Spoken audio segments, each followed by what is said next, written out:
नमस्कार. पत्रकार हेमंत सुशीला श्रीराम जोशी.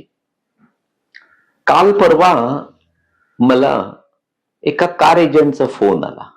आमच्या घराच्या आसपास तो राहतो आणि तो म्हणाला की विराट कोहलीला त्याची रेंज रोव्हर विकायची आहे. मी म्हणाला हरकत नाही. कधीचं ते मॉडेल आहे? तो म्हणाला 2018चं. आणि त्याची ऑफर काय आहे? तर तो म्हणाला ₹1.25 कोटी. तर मी म्हणालो फार महाग तो सांगतोय. मग हा एजंट, मुस्लिम एजंट म्हणाला की तुमची ऑफर काय? म्हटलं फार तर ₹60 लाख. एकतर 2018ची रेंज रोव्हर, तिची किंमत नक्कीच ₹2.5 कोटी आहे. पण 7-8 वर्ष जुनी गाडी, फारशी न चाललेली, 22,000 किलोमीटर चाललेली. पण एवढ्या 7-8 वर्षापूर्वीच्या गाडीला ₹1.25 कोटी कोण देईल? त्याऐवजी ब्रँड न्यू 1.25 कोटीमध्ये रेंज रोव्हर येते.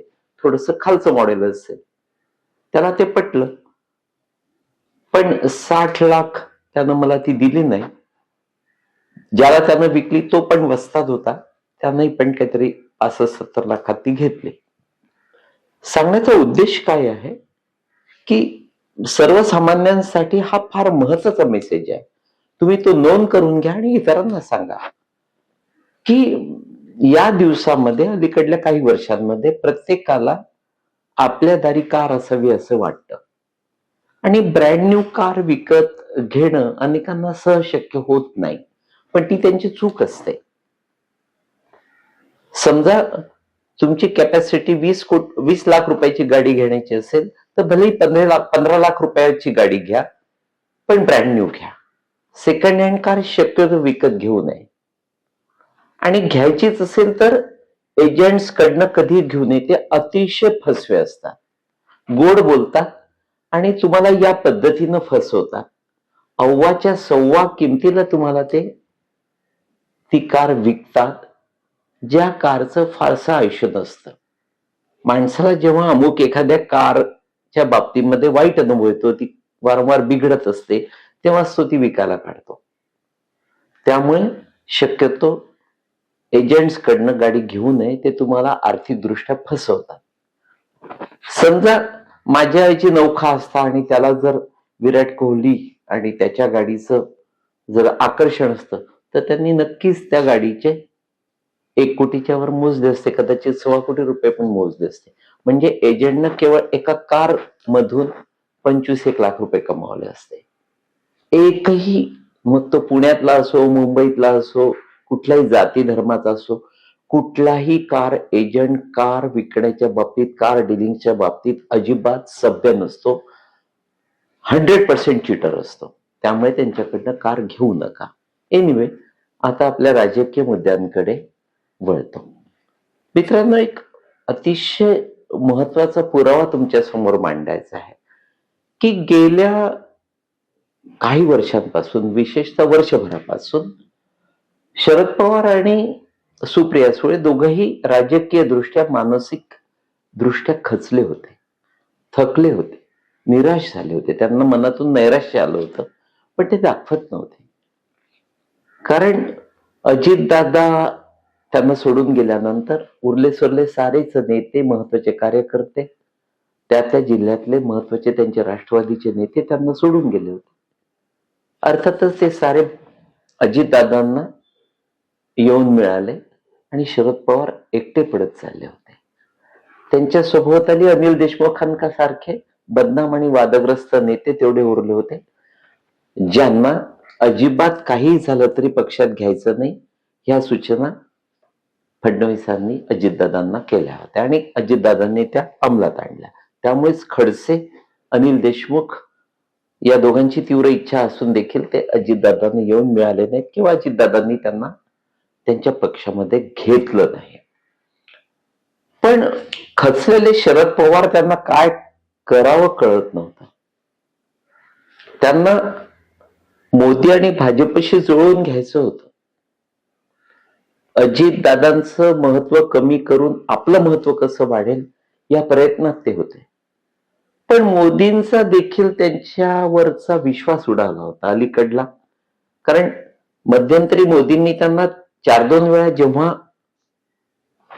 आपल्याकडे येण्याविषयी, त्यांच्या त्या दिल्लीतल्या युतीमध्ये सामील होण्याविषयी सांगितलं होतं, विनंती केली होती, तेव्हा त्यांनी शब्द देऊन देखील प्रत्येक वेळेला या मोदींना अंगठा दाखवला, त्यांच्याकडे पाठ फिरवले. त्यामुळे मोदींच्या देखील मनातून एक नेता म्हणून शरद पवार उतरले होते.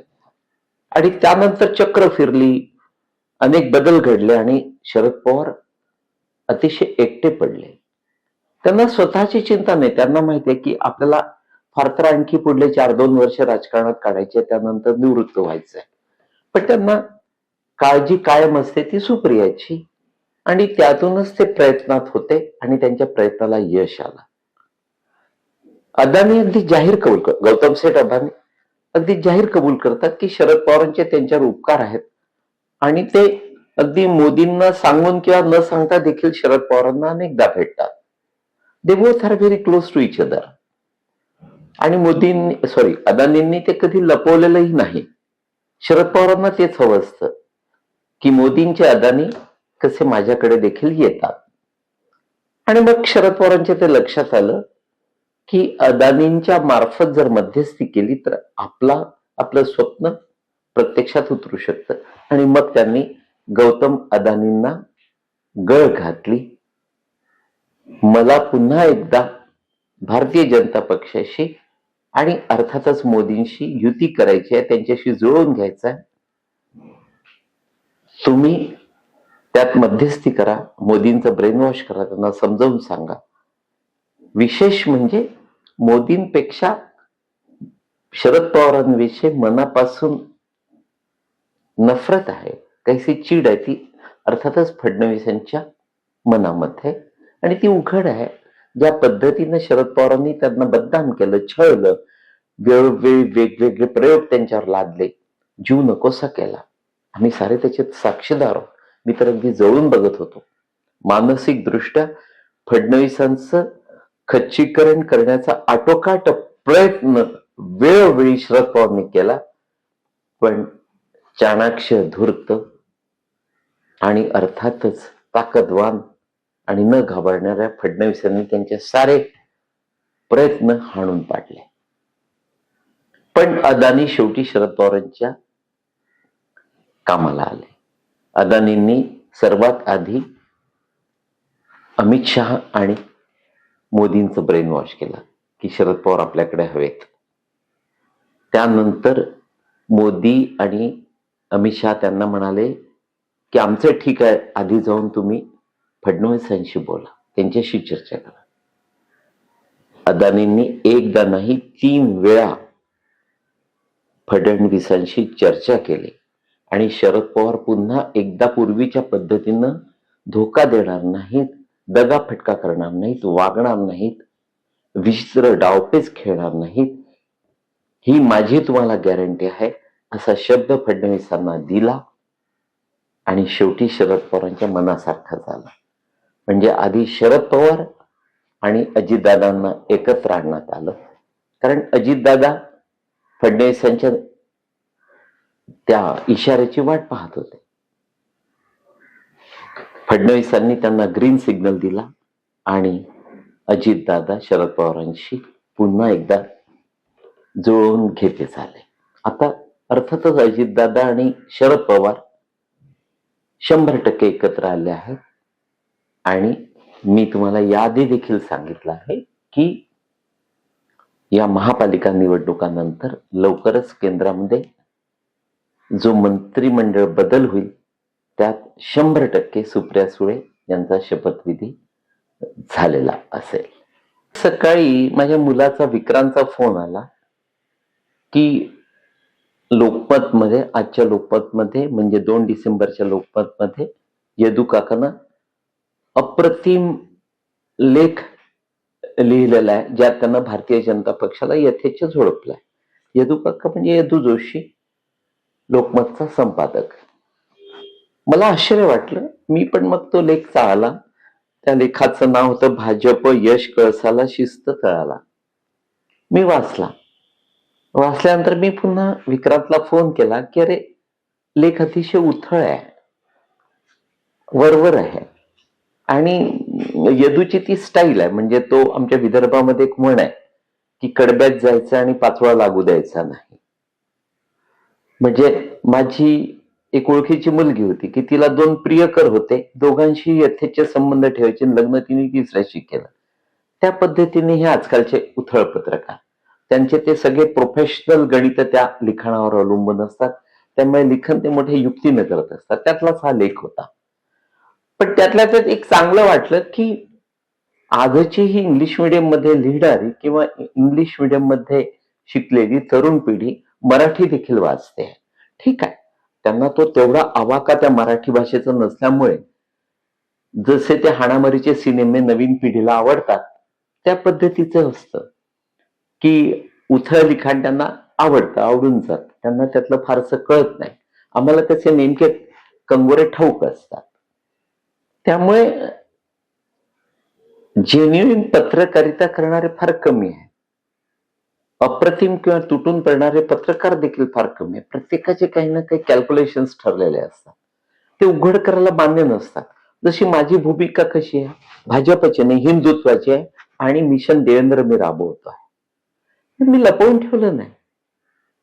देवेंद्र मिशन राबवताना मी प्रत्येक वेळेला त्यांची भूमिका घेतली, पण ते कधी चुकले तर त्यावर टीका देखील केली. पत्रकारांनी याच पद्धतीनं आपलं लिखाण करायला पाहिजे. जस्ट आज जनरल सगळं तुम्हाला सांगत होतो.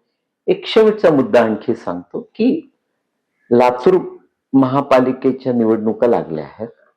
वाईट वाटलं की अमित देशमुख तिथे त्यांचा पराभव किंवा त्यांच्या आघाडीचा पराभव 100% ठरलेला आहे. म्हणजे ज्या ठिकाणी विलासरावांनी कित्येक वर्ष लातूर जिल्ह्यावर त्यांची कमांड होती, प्रभुत्व होतं, त्यांनी सत्ता गाजवली, त्यानंतर अमित स्वतः मुख्यमंत्री पदाच्या शर्यतीत होता. पण आज मात्र अमितची दयनीय राजकीय परिस्थिती बघून वाईट वाटतं. म्हणजे शेजारच्या लातूर ग्रामीण मतदारसंघात अमित आपल्या भावाला देखील निवडून आणू शकला नाही. वाईट वाटतं. आणि एकंदर ज्या निवडणुका या 15 तारखेला होऊ घातल्या आहेत, 29 महापालिका निवडणुका आहेत, त्यापैकी मी तुम्हाला या आधीच्या व्हिडिओमध्ये सांगितलं आहे की फार तर 4-5 ठिकाणी भारतीय जनता पक्षाला दगाफटका होण्याची शक्यता आहे. कारण मुसलमान एकत्र आहेत आणि ते महायुतीला कुठल्याही प्रकारे सहकार्य करतील, आपले नगरसेवक त्यांच्यासाठी निवडून देतील, हे दूरपर्यंत दिसत नाही, शक्य नाही. जे त्यांनी नगरपालिका निवडणुकांमध्ये करून दाखवलं, केलं, तोच दगाफटका त्यांचा यावेळी महापालिका निवडणुकांमध्ये देखील होणार आहे. नगरपालिका निवडणुका निभावल्या गेल्या, पण महापालिका निवडणुकांमध्ये जर दगाफटका झाला तर त्याची मोठी किंमत भारतीय जनता पक्ष, महायुती आणि विशेषतः फडणवीसांना मोजावी लागणार आहे. फडणवीसांनी आत्तापासूनच काळजी घेण्याची गरज आहे. तूर्त एवढंच मित्रांनो, नमस्कार.